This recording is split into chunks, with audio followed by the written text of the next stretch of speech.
Bipartisan support backing up what you just said there.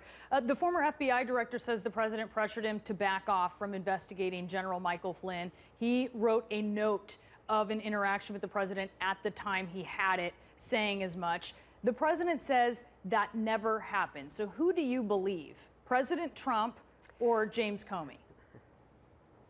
I found Director Comey, former Director Comey's testimony to be candid, to be thorough, and he testified under oath.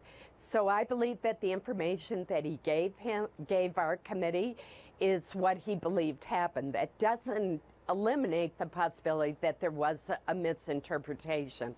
What I don't understand is when the president did say to him that he should let go of the Flynn investigation, which was clearly wrong on the president's part, why the director did not say back to the president, Mr. President, that is so inappropriate for you to do that.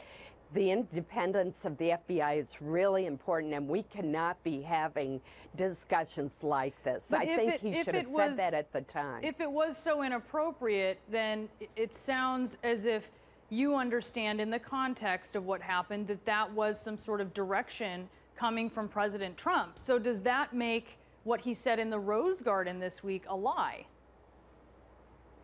Certainly, Mr. Comey understood it as a directive.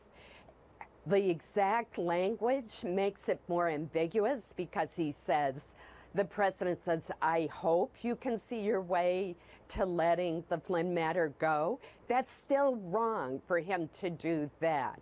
Whether it's illegal is a whole nother issue, and that's up to the independent counsel.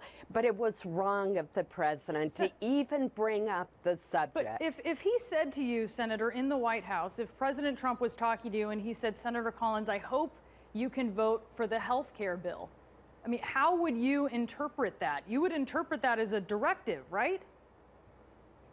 Actually, I wouldn't. I think he would be saying truly that he hoped that I would, since he knows I have a lot of reservations about it.